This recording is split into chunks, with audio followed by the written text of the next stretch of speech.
Salitang Cambodia sa Khmer, ang salitang thank you very much ay Hukuncharan, no?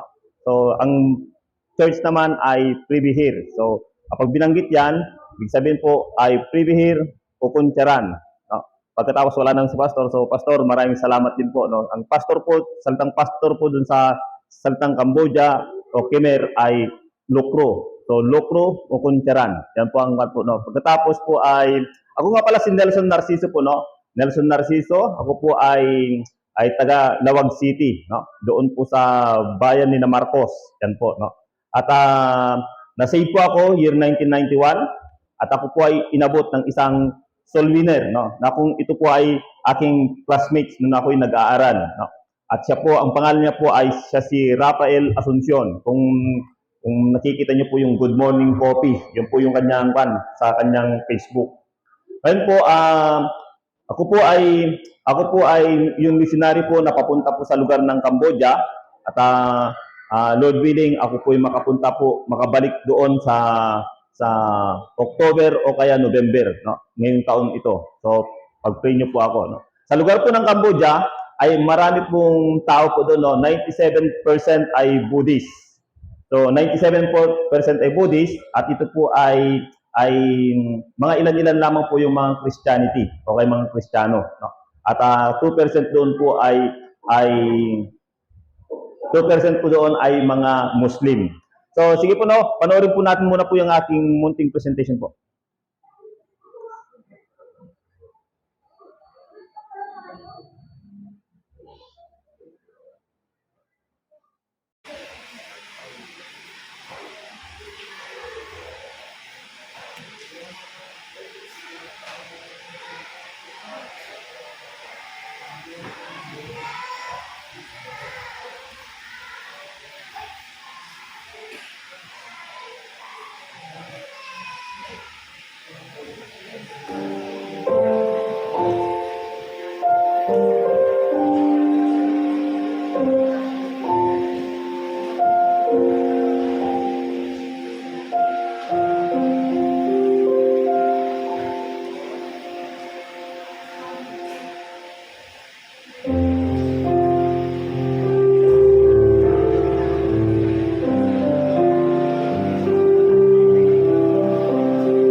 That's why ang lugar ng Cambodia,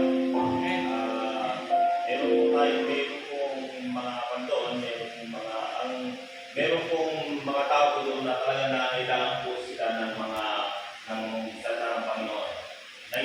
97% Buddhist. At doon ay hindi talaga nila kilala ang Panginoon Jesucristo.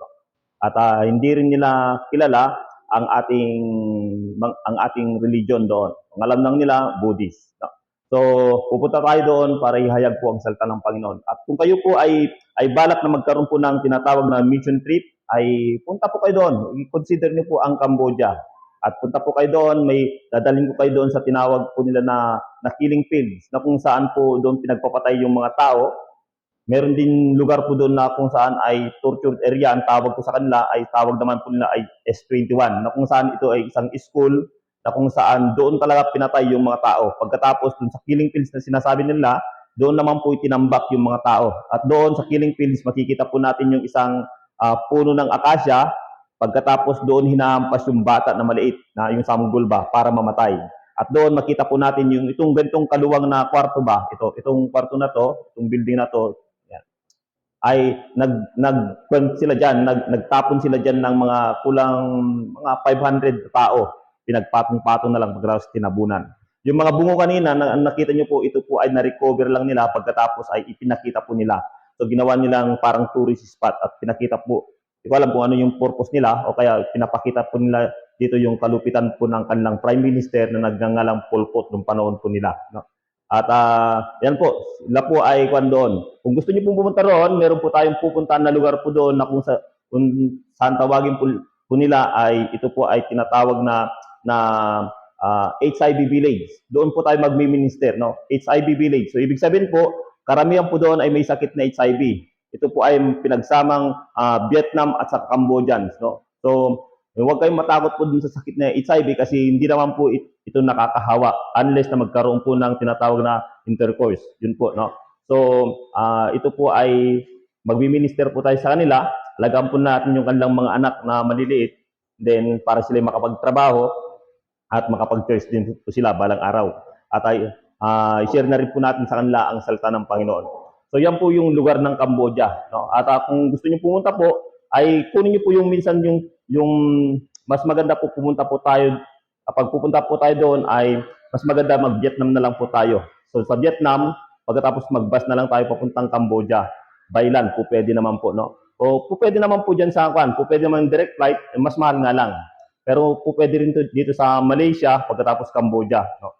So ang Cambodia po, kita niyo naman sa mapa niyo po ay Cambodia. Nandito po siya. Pilipinas at dito po Cambodia. Banda po rito po. Sa tabi lang po siya ng Vietnam. Tabi siya ng Vietnam at saka Thailand. At nasa bandang taas niya ay nandoon naman yung Laos, no? Laos, Myanmar, pagkatapos tataas ka ng konti, nandoon na po yung China. So, yan po yung lugar po ng Cambodia. Ito po ay Buddhist country. Okay po dito na mangaral po ng salita ng Panginoon. Tulad po natin, no? Ang problema lang po ay pag-aralan po natin yung kanilang salita. Hindi po natin mabasa yung kanyang salita at mahirap ding intindihin, no? Katulad po ng yellow, yung ice po ay take-o ang tawag nila, no? Take-o. Yung naman pong bigas ay buy, no? Kapag nagkamali ka ng pagbigkas doon sa buy, maaring ito ay number 3. Kasi yung number nila ay Moy Pi Bay Bun Bram. Yan lang po, hanggang 5 lang po talaga sila. Pagkatapos kapag dadagdagan mo ng 6 ay Bay Bram Moy, Bram Pi, Bram Bay, Bram Bon at saka Dab. Yan po. Yan po ang kanilang mga kan. Pagkatapos ang hirap mong intindihin, no? Ito po ay mga karakter. So hindi katulad sa atin ay kahit hindi mo mabasa ay yung letter P alam po natin, letter A alam po natin yan. Kahit hindi mo kaya basahin ng diretso yan, mabasa yung letter. Sa kanila po ay hindi po mabasa kasi karakter po sila. So pagkatapos meron lang yung parang guhit paikot lang, pagkatapos may tuldok lang. So may tuldok-tuldok sa taas. Mas maganda pa yung Vietnam minsan, no? Kasi yung Vietnam ay nababasa. Minsan ay meron silang dinagdag doon na hindi natin alam ang ibig sabihin. Pero at least nababasa natin. Hindi katulad po diyan sa Cambodia, Thailand, at saka yung sa iba ay yung mga Arabic ba. Mahirap po nating basahin po yan. So kailangan po natin pag-aralan. So pag niyo po ako, balang araw po na sa October or November, babalik po ako doon para una po ay makapag-aral po ng kanilang lengguwahe. Sige po, tayo po nga po ay magsitayo at buksan niyo po ang inyong mga Bible po sa aklat po ng Numbers. Numbers chapter number 16. Numbers chapter number 16 verse number 41 hanggang 50. Basahin po natin ito ng salit-salitan. Ako po magbasa sa verse number 41 at kayo po sa verse number 42. Pagkatapos po ay sabay-sabay po tayo sa verse number 50.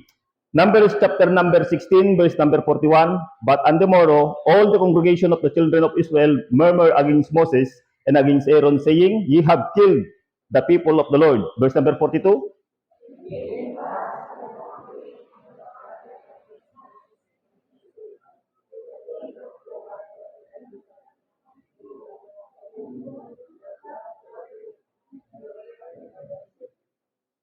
Verse number 43. And Moses and Aaron came before the tabernacle of the congregation. Verse number 44.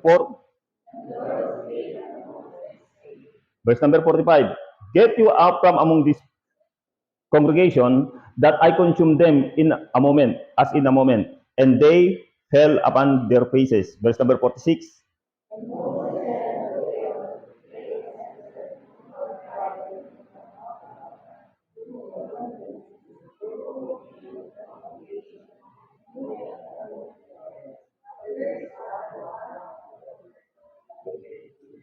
Verse number 47, and Aaron took as Moses commanded, and ran into the midst of the congregation, and behold, the plague was begun among the people, and he put an incense and made an atonement for the people. Verse number 48.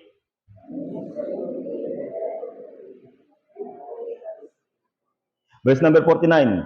Now they that died in the plague were 14,700, beside them that died about the matter of Korah. Verse number 50 altogether, please. And Aaron returned unto Moses unto the door of the tabernacle and of the congregation, and the plague was stayed. Tayo po'y manalangin. Diyos Ama na makapangyarihan sa lahat, sa pangalan po ng aming Panginoon Jesucristo, maraming salamat po, Panginoon, sa oras at araw na pinagkaloob mo sa amin. Salamat din po sa magandang buhay, sa magandang araw, magandang pagkakataon po na kami po ay makapangaral po ng inyong balang salita. Tago niyo lamang po ako, Panginoon, sa iyong likuran, at kayo po, Panginoon, mismong mag-usap po sa inyong mga anak. Dalangin ko po na kayo po ang manguna, patawarin niyo kami sa mga aming nagawang kasalanan, lihim man o hayag. Kundi po na iyandan niyo po ang aming puso at isipan, at bigyan niyo po kami, Panginoon, ng puso na handang sumunod, puso na handang turuan, at puso, Panginoon, na handang katuparan po kung ano man po ang yung ninanais namin dapat gawin, Panginoon. Maraming salamat po sa iyong katapatan, sa kabila po, Panginoon, na kami po ay hindi naging matapat sa iyong harapan, kayo po yung kiling tapat. Maraming salamat po, at ito po ay aking dalangin sa matang sa pakalan na sinayang tagabligtas. Amen. Pwede tayong magsiupo. So, ang title po ng ating pag-aralan ay Sin Between the Dead and the Living. Sin Between the Dead and the Living. Nais ko pong i-share po sa inyo yung quotation ng mga missionaries. Katulad po ni Henry Martin. Sinabi po ni Henry Martin, the spirit of Christ is the spirit of missions. And the nearer we get to know Him, the more intensely missionary we must become. Sinabi po ni John Stott, we must be a global Christian with a global vision because our God is a global God. Sinabi niya rin po ni A.B. Simpson said, the Christian is not obedient unless he is doing all in his power to send the gospel to the hidden world. The church, as an individual Christian, we have a global task and a global responsibility. Sa ating binasa po, mga kapatid, sa ating binasa sa aklat po ng Numbers chapter number 16, makikita po natin dito sa verse number 1 to 40, makita po natin dito ang pagre-rebelde ni Datan, Korah at Abiram. At alam niyo naman po ang nangyari sa lugar na yan. No? Ang nangyari po sa lugar na yan ay ibinukwa po ng mundo o kayang lupa ang kanyang bibig para po sila ay mahulog po doon. Tingnan niyo po sa verse number 31 ng Numbers chapter number 16, verse number 31. Sinabi niya po dito, and it came to pass, as he had made an end of speaking all of this word, that the ground clave asunder that was under them. Verse number 32, and the earth opened her mouth and swallowed them up, and their houses, and all the men that appertained unto Korah and all of their goods. So dito makita po natin po mga kapatid na mayroon pong pagre-rebelde at mayroon pong mga nangyari.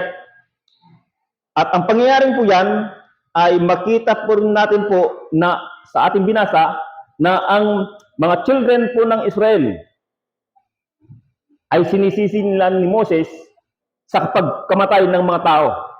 At ang nangyari po, ang Panginoon po ay nagalit. No? Nabasa po natin yan sa verse number 45. Sinabi niya po dito, no, sa verse number 45, "Get you up from among this congregation that I may consume them as in a moment." And they fell upon their faces. So dito po, nakita po natin dito, ng Panginoon po ay nagalit at nangyari po ay 14,700 ang tao na matay. 14,700. Kaya minsan po, sabi ko po nga po, madalas po natin mapakinggan sa pulpitong ito, sa mga pulpit po, sa mga nangangaral, na huwag tayong lalaban po sa ating pastor. No? Kung ano pong sasabihin niya po, sumunod po tayo, lalo na po, ito po ay nasang-ayon po sa salita ng Panginoon. Basta hindi po lalaban ito sa kalooban ng Panginoon, maganda pong sumunod. Maganda pong sumunod. Pero kapag naman po ay ito ay hindi po, ay meron naman po tayong tinatawag na kaalaman na kung saan po ay po pwede po natin magtanong bakit ganon. No? Pero dito po makikita po natin dito na ang Panginoon po ay nagalit siya sa mga tao at namatay po yung mga tao dahil lumaban po sila kay Moses. Moses at saka kay Aaron. No? So, sumunod po tayo. Mga kapatid po sa pananampalataya, there are several things na dapat po nating maunawaan po dito. No? Number one, the urgency of the mandate. The urgency of the mandate. The urgency of the mandate. Numbers chapter number 46 and 47, mabasa po natin ganito pong pagkakasabi. Sa verse number 46 and 47, sinabi niya po ng ganito, "And Moses said unto Aaron, Take a censer and put fire therein from off the altar and put an incense, and go quickly into the congregation,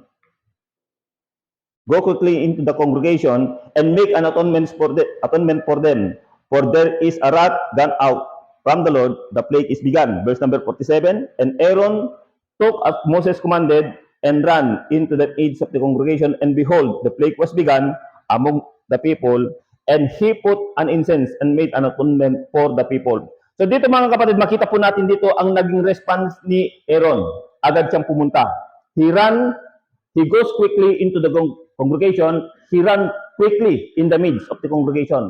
Mga kapatid po sa pananampalataya, literally speaking, si Aaron po ay tumayo po siya doon sa pagitan po ng mga patay at buhay. Sa ating kapanahonan po, literal, spiritually speaking, tayo po ay nakatayo rin po sa pagitan po ng mga buhay at saka mga patay.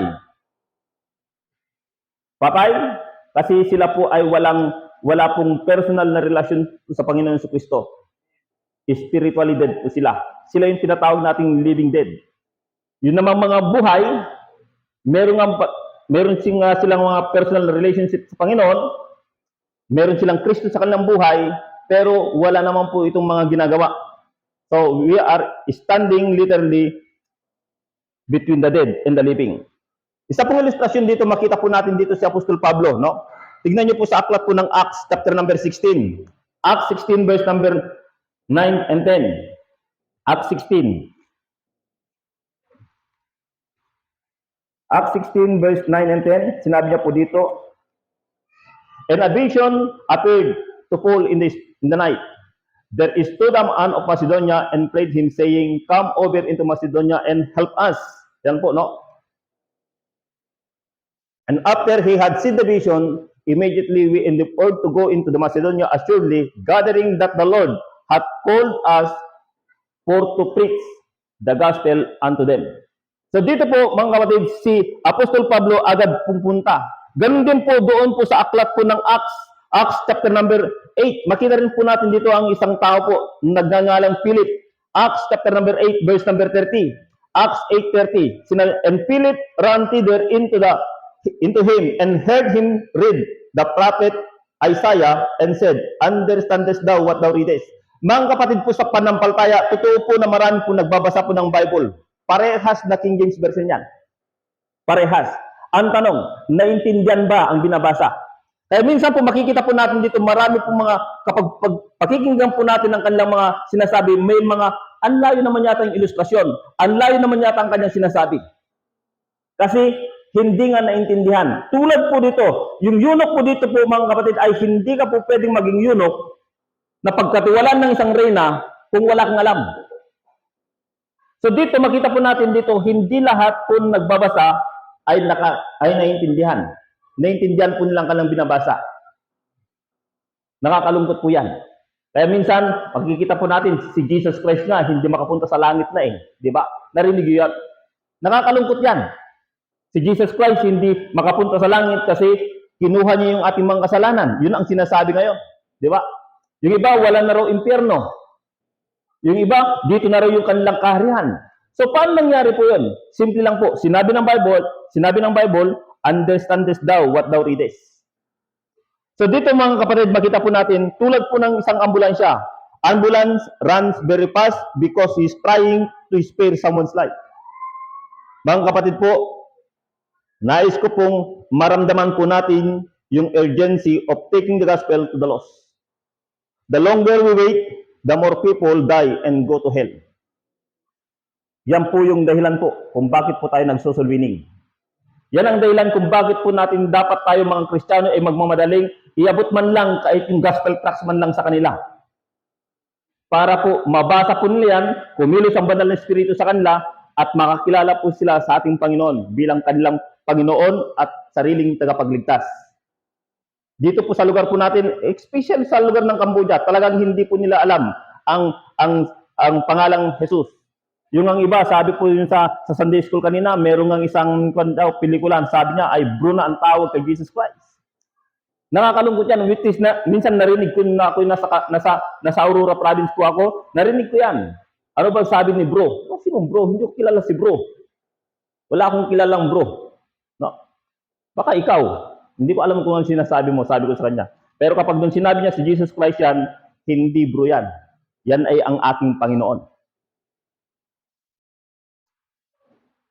Number 2, dapat kung malaman, number 2, the seriousness of the assignment. Sa ating binasa kanina sa verse number 46 and 47, the plague of death is in our midst. Yan po sinasabi ko po sa inyo kanina. No? The plague is begun. The plague is in our midst. People are dying everywhere. Look the news. Tignan niyo po yung mga, kung nagbabasa kayo ng dyaryo, tignan niyo po yung dyaryo, buksan niyo po yung TV, makinig po kayo sa radyo, magbasa po kayo ng newspaper, makita niyo po, maraming namamatay. Marami lang. Sa katunayan po, meron pong statistic na ginawa na 3 tao ang namamatay kada segundo. 3 tao ang namamatay kada segundo. 180 na tao ang namamatay kada minuto. Meron 10,800 na tao ang namamatay kada oras. At almost 300,000 na tao ang namamatay kada araw. Ang tanong, saan kaya sila pupunta? Kanina nagsimula po ang service, libo-libo na taong namatay. At ang tanong po lagi, saan kaya ito pumunta? Mga kapatid po sa panampalataya, minsan po noong January 21, 2024, ngayon taon to, January 21, 2024, inimbitan po ako sa Alcala, Pangasinan para mangaral. No?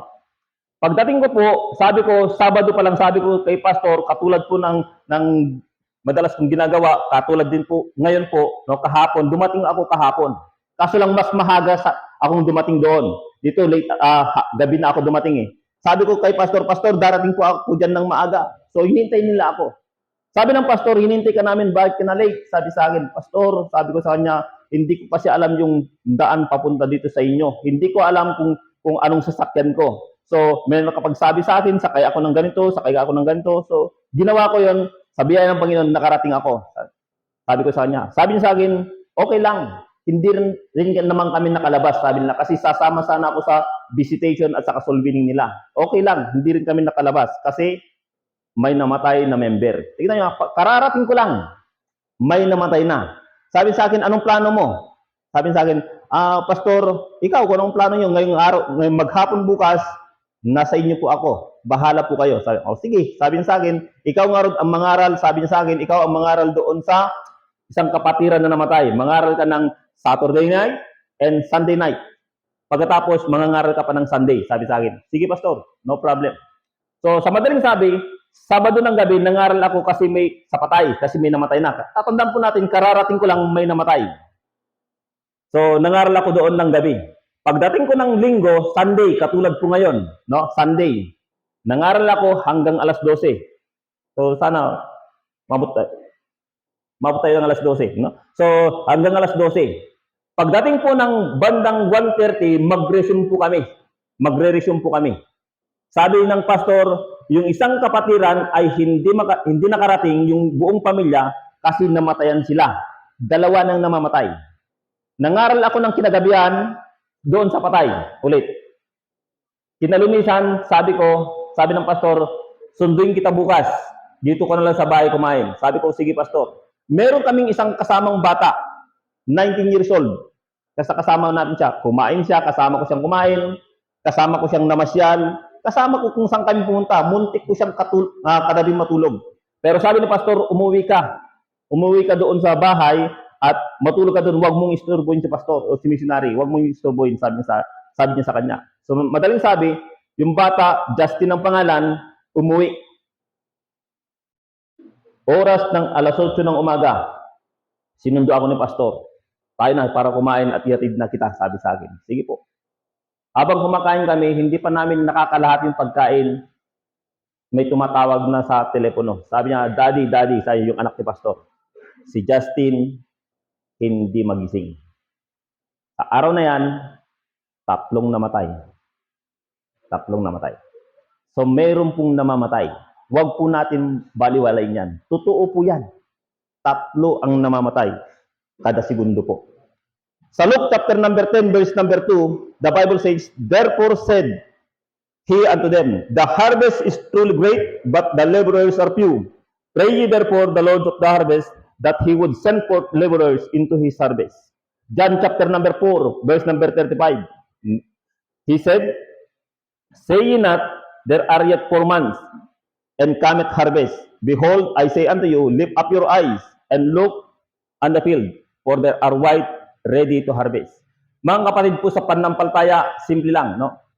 Ang sinasabi po dito ay trigo, kaya wheat, no? Sa atin, bigas tayo dito, bigas. Siguro naman, meron kayong nakikita nagtatanim ng palay dyan, no? At kapag malapit nilang anihin to, makikita po natin ay hindi nila pinapaabot na makita nila yung puti o kaya magbitak man lang yung palay. Hindi nila pinapaabot kapag kulay brown na, yumuko at nagkulay brown, titignan nila ito kapag okay nang anihin na nila.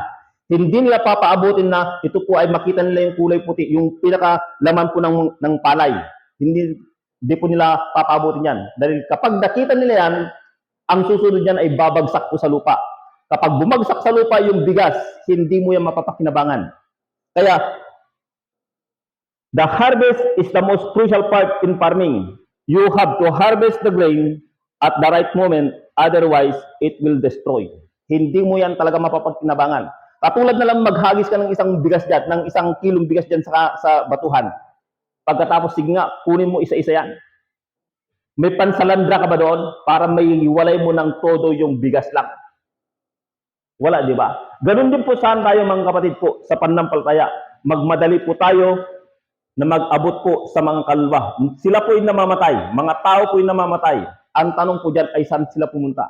Seryoso po yung assignment po na iniwanan po ng Panginoon po sa atin.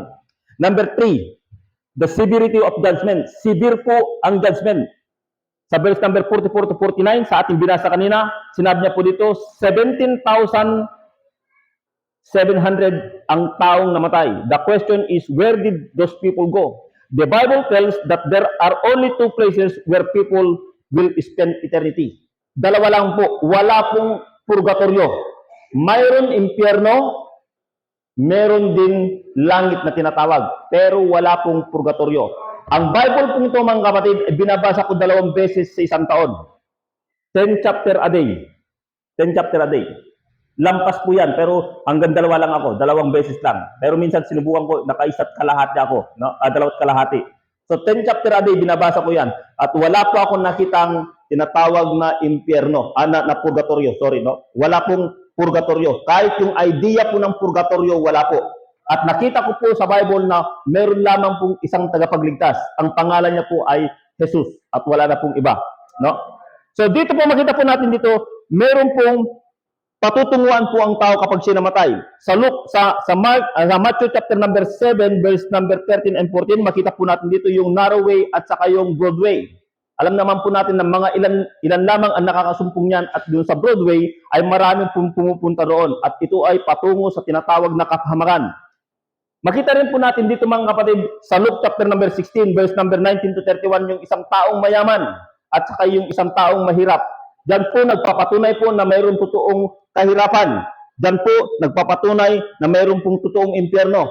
Yung tao nung siya namatay, yung isa pumunta po sa tinatawag na Abraham Bosom. Yung isa naman ay pumunta sa lugar na kung saan siya po ay pinapahirapan. Gusto ko lang po sabihin ito sa inyo mga kapatid ko sa panampalataya na ang taong tunay naman nampalataya at ang taong hindi man nampalataya, tandaan niyo po, no, parehas na may buhay na walang hanggan. Ulitin ko po, no, ang taong manampalataya at hindi manampalataya, parehas lamang sila na mayroong buhay na walang hanggan. Magkaiba ang pinuntahan. Yan po ang totoong sinabi po ng Bible, no? Sila po ay parehas na mayroong buhay na walang hanggan, magkaiba lamang po ang kanilang pinuntahan. Sinabi po sa Bible po sa aklat po ng Psalms, chapter number 9, verse number 17, the wicked shall be turned into hell and all the nation that forget God. Kita niyo po yan?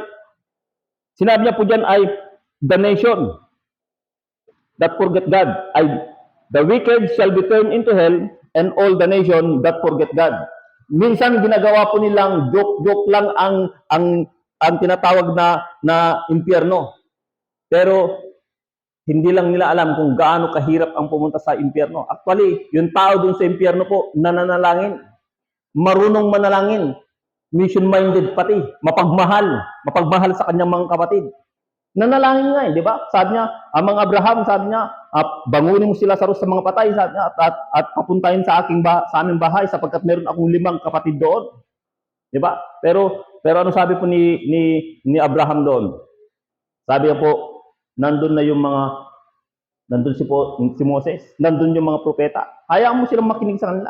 Hindi, ang mga Abraham, sabi niya, kung meron man lang sanang babangon simula sa mga patay at magpapato, sila po ay maniniwala.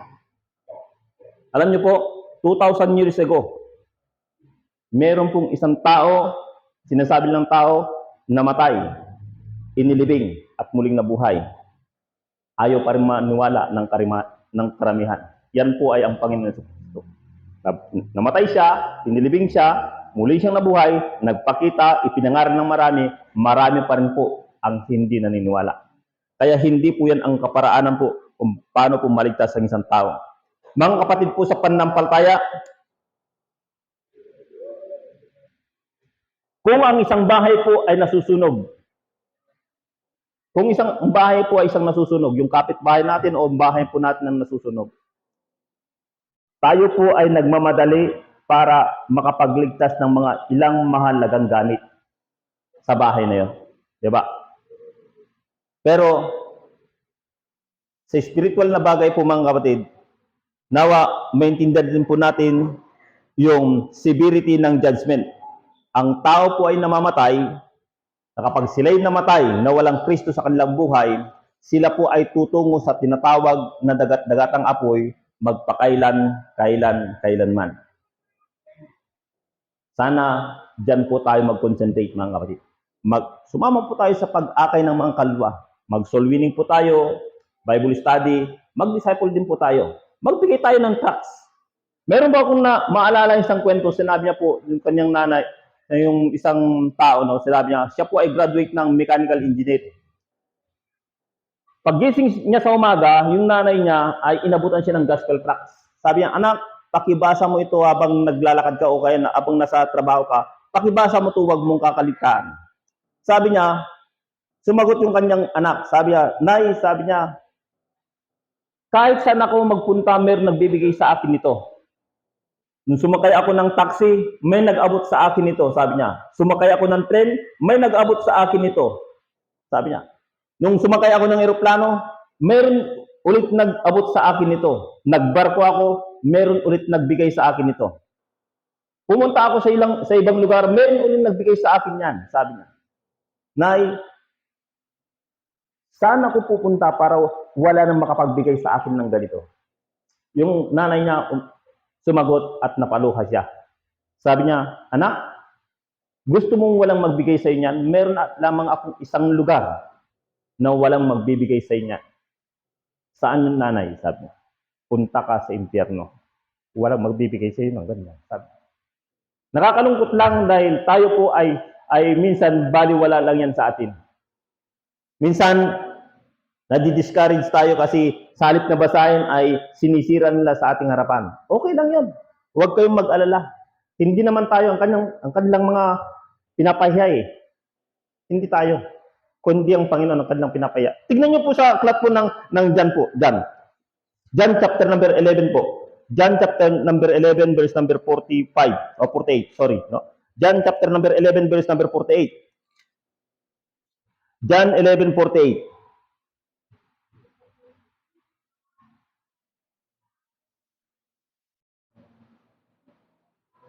John chapter number 11.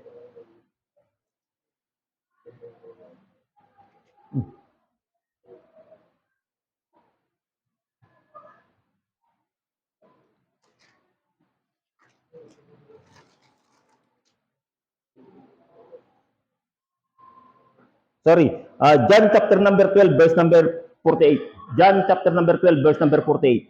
Sinabi niya po dito, yan, he that rejected me and receiveth not my words, hath receiveth not my words, hath one that judgeth him. The word that I have spoken, the same shall judge him in the last day. So yung ibinibigay po natin mga kapatid, yan lang din po ang maghahatol sa kanila sa bandang huli. Yung salitang word niyan, sinubukan kong pinag-aralan po yan. Kung ano po ang pagkaintindi mo yung word na yan, sinabi po ng Bible po, no, marami po pa yan. Sabi po sa John chapter number 1, verse number 1, in the beginning there was word, and the word was with God, and the word was God. Kung literal na word na salita na yan ang yung pagkaunawa yan, ang Diyos po ay kanya pa rin yan. No? Pero naniniwala po ako, ang Panginoon po yan. No? Ang Panginoon po ang siyang maghahatol pa rin po sa atin balang araw. So tayo po ay tatayo isa-isa po sa kanyang harapan at magbibigay sulit po tayo sa kanya. Mga kapatid po sa pananampalataya, simple lang. The severity of the judgment. Nawa, maunawaan po natin at maintindihan po natin yan at maramdaman po natin yan. Ang tao, kapag siya'y namatay na walang Kristo sa kanyang buhay, siya po ay pupunta sa tinatawag na impyerno. Number 4, pangwakas po, no? Number 4, pangwakas. The importance of our involvement. The importance of our involvement. Numbers chapter number 16, verse number 47 to 48. Nabasa po natin kanina. Mga kapatid po, we need to get involved in proclaiming the glorious gospel of the Lord Jesus Christ. It is the only way where people will be saved. Maalala ko yung kwento po yung sinabi ni Pastor Tuquero nung siya nabubuhay. Sabi niya, meron daw siyang isang libro na basa. At ito po ay nagigipag-usap daw po yung mga anghel sa kanya, sa Panginoon. Sabi po daw ng mga anghel, sabi niya, ay, Panginoon, kung sakali, sabi po ng mga anghel sa Panginoon Jesucristo, kung sakali ang yung mga disipulo na kinumission mo para abutin ang buong daigdig, ay mag-fail sila. Meron ka pa bang ibang plano para ang tao ay maligtas? Question mark. Sumagot daw ang Panginoon ayon sa libro, no, na nabasa ni Pastor Tuquero, no. Sumagot daw ang Panginoon. Sinabi niya, wala na akong ibang plano.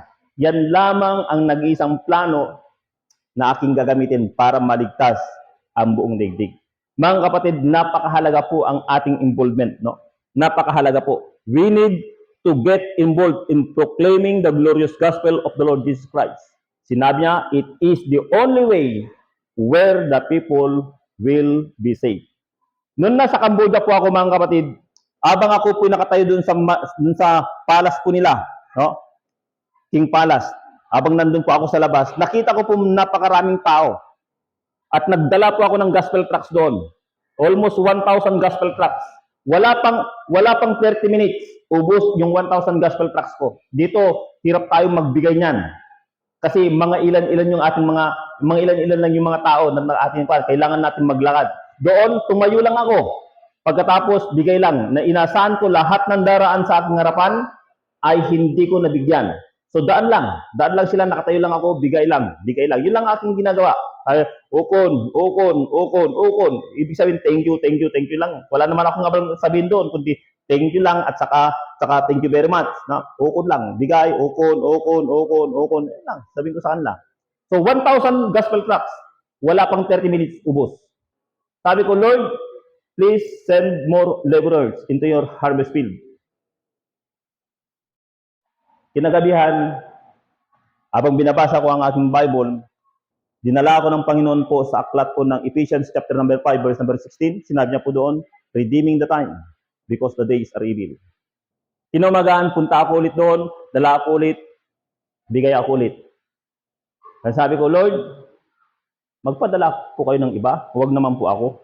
Kasi meron nga po akong gawain dito sa lugar ng Aurora.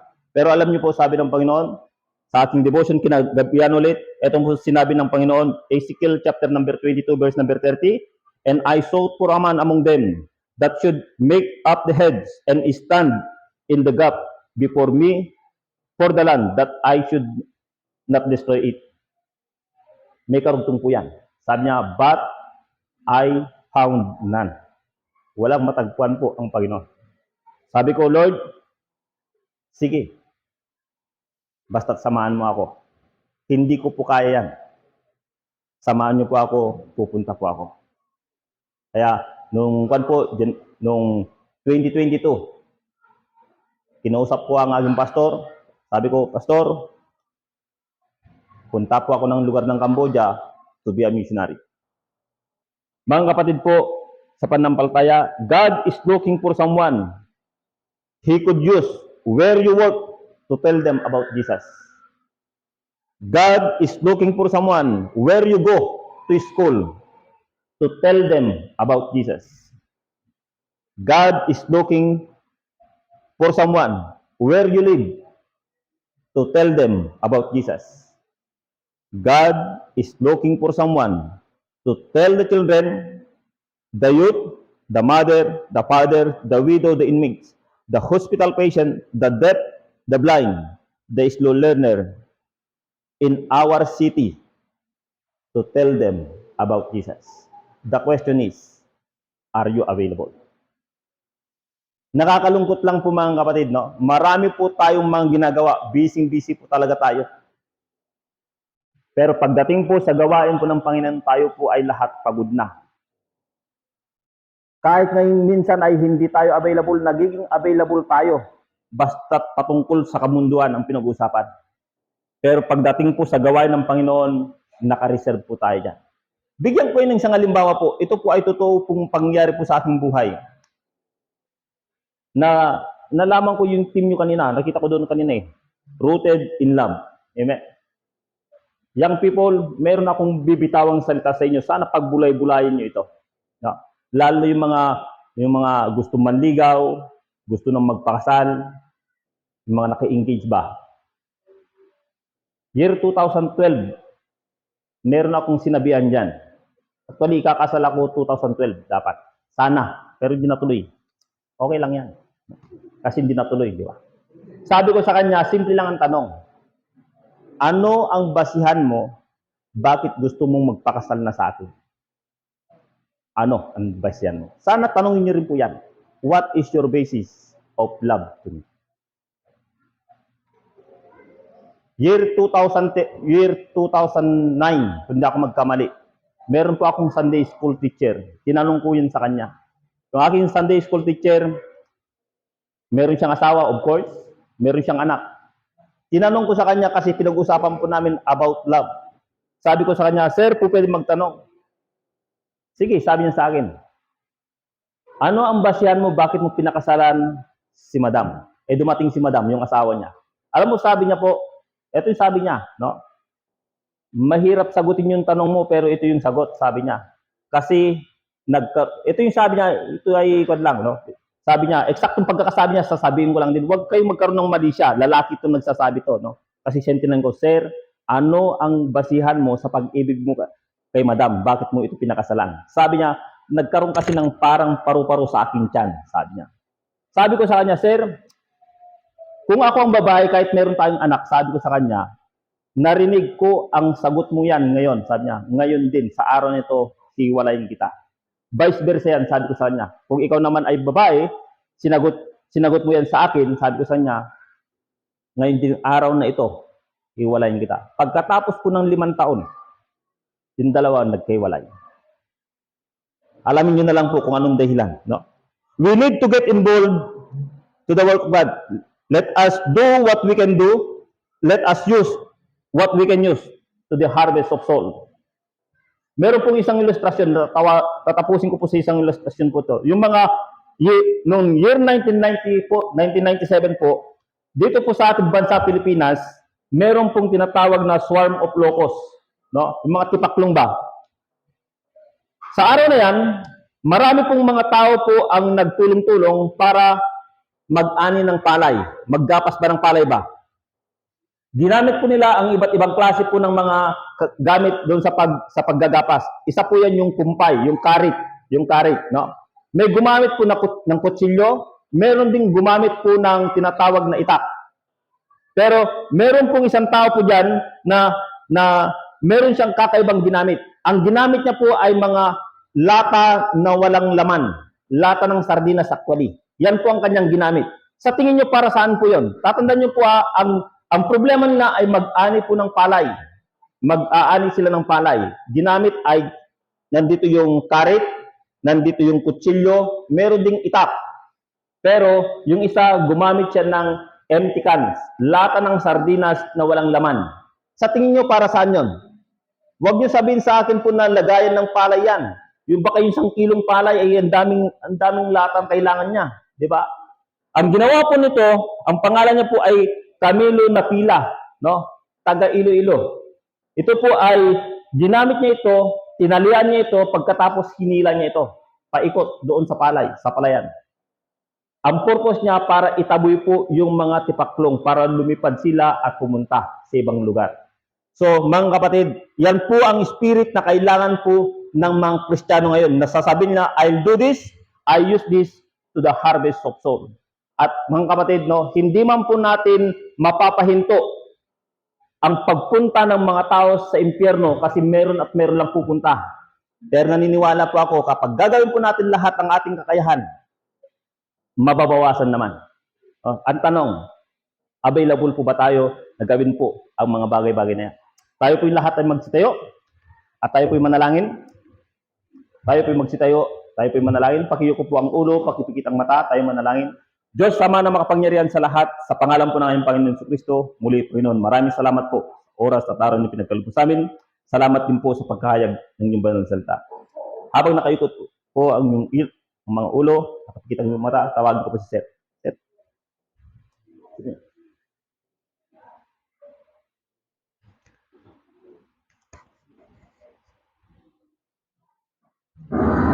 Tayo po mga panalangin ng buhay. Pagkamatay po ang mga mata at nakikita po ang ulo ng mga panalangin po namin Panginoon na patuloy na po sa kanyang salita sa aming puso. Because there is an urgency on that. There is an urgency for souls to be saved. That is the reason why we are involved in missions. That's why we are leading in missions. That is why we are preaching, why we are giving jobs. Kaya Panginoon kami. Hindi po kami. Hindi po mga member dito sa iglesia nito. Patuloy na involved sa gawain. Ilang ito sa akin. Susukan, kundi sa iba't ibang tao ng Panginoon.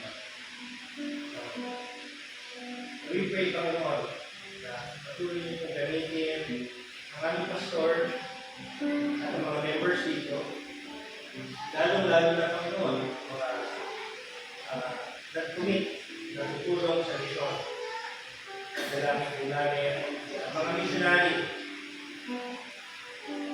na nagsuko ng buhay ay patuloy niyong bigyan ng lakas ng loob, tiwala sa iyo, at sila ay patuloy niyong bigyan ng guidance to deputize, to say the right words coming from your word. We pray, Panginoon, sa iba't ibang field, kung saan pupunta ng misyonero. Kailangan po namin ang iyong protection upon them and their families. We pray for the churches to support them adequately. And we pray, Panginoon, protection sa kanilang health at sa kanilang wellness. Ngayong umaga, mga kapatid, if you heard the message and nice mong to be part of the ministry in Cambodia, why don't you come and pray? Manalangin ka lang. You don't have to go. If you want to go, you can. You can give. But most of all, mga kapatid, you can pray.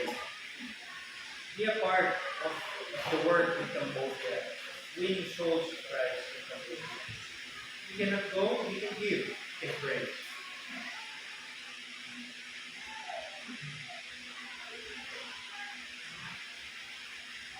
Dear Lord, we thank you for our guest speaker. We thank you, Lord, for his life, that you will continue to use him in Cambodia. We pray that you will strengthen him and his family. And we pray that you will strengthen the churches to hold the hope for him. At dalangin namin, Panginoon, na ang aming pastor, ang sanong siya, na nangangaral ng salita ng Diyos, ay gamitin niyo po siya ng malakas at makakilala ang mga tao doon at sa-encourage mula sa mga faith. We pray this in Jesus' name. Amen. Maraming salamat po.